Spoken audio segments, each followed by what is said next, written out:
Oke, assalamualaikum warahmatullahi wabarakatuh. Baik, jumpa lagi dengan saya, Teddy Dian Pradana dalam mata kuliah Laboratorium Kesehatan Lingkungan dan Keselamatan Kerja. Di mana hari ini saya akan mencoba menyampaikan tentang praktik pemeriksaan parameter air terkait dengan pemeriksaan pada depot air minum.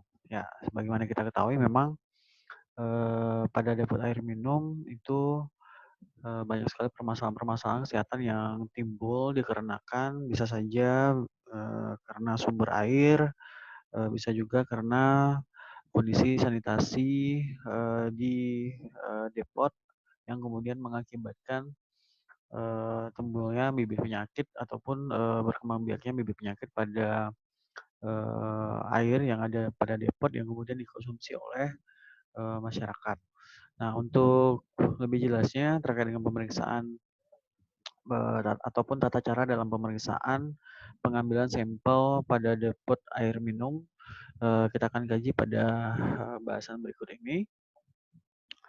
Ya, berikut adalah tata cara dan hal-hal yang harus diperhatikan dalam pengambilan sampel pada air di depot air minum. Oke, yang pertama-tama yang harus kita pahami adalah alat dan bahan. Nah, terkait dengan ini ada bahan alat tulis, botol sampel steril, lampu bunsen, kapas steril, alkohol 70%, korek api, kertas label, dan tempat penyimpanan botol sampel kita. Nah, ini adalah bahan-bahan ataupun alat yang harus kita persiapkan terlebih dahulu sebelum kita melakukan pengambilan data ataupun pengambilan sampel pada depot air minum. Ya, jadi memang kita membutuhkan alat tulis untuk mencatat tentang informasi yang berkaitan dengan depot, misalnya izin depot tersebut, kemudian lama berdirinya, kemudian jam berapa kita melakukan pengambilan sampel, pada saat kondisinya seperti apa, dan seterusnya. Nah, botol sampel steril ini biasanya sudah dipersiapkan di laboratorium, sudah disterilkan dengan menggunakan alkohol, kemudian sudah dibungkus dengan kertas pembungkus. Lampu bunsen digunakan untuk mensterilkan baik itu peralatan maupun perangkat yang akan diambil sampelnya di dalam depot tersebut. Ya, termasuk juga mensterilkan botol sampel kita. Ya, kapas steril dan alkohol tadi fungsinya sama untuk mensterilkan juga.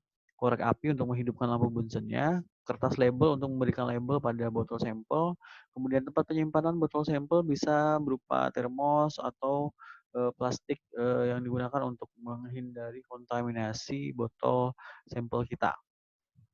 Nah, terkait dengan tata cara pengambilannya, sanitarian sebelumnya sudah mencuci tangan ya dengan sabun, kemudian dibilas dengan air mengalir untuk memastikan bahwa tangannya memang sudah steril. Kemudian digunakan alkohol 70% untuk mensterilkan tangan.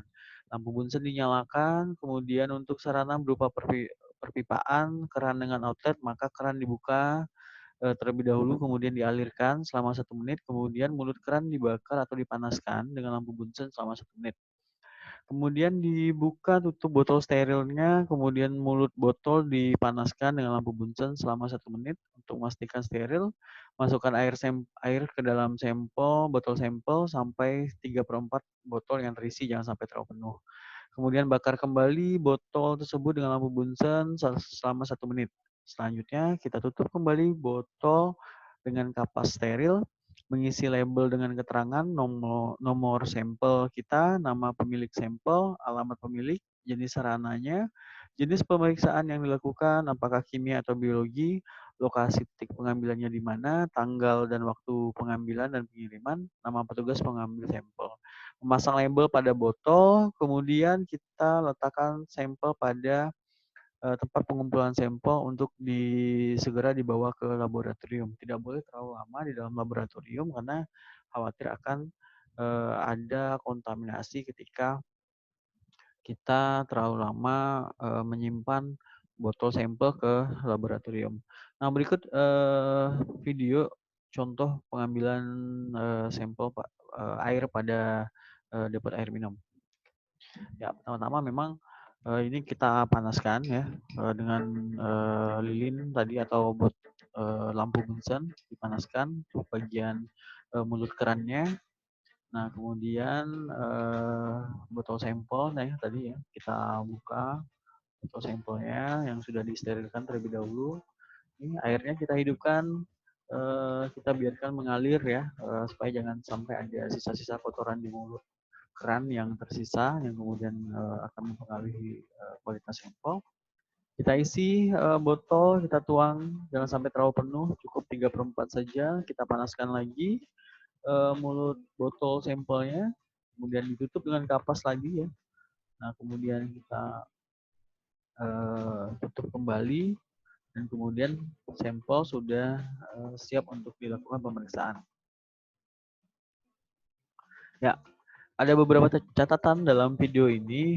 Pertama, terkait dengan pemeriksaan mikrobiologi, harusnya sanitarian atau tenaga kesehatan lingkungan ini menggunakan sarung tangan dan masker ya untuk menghindari kontaminasi.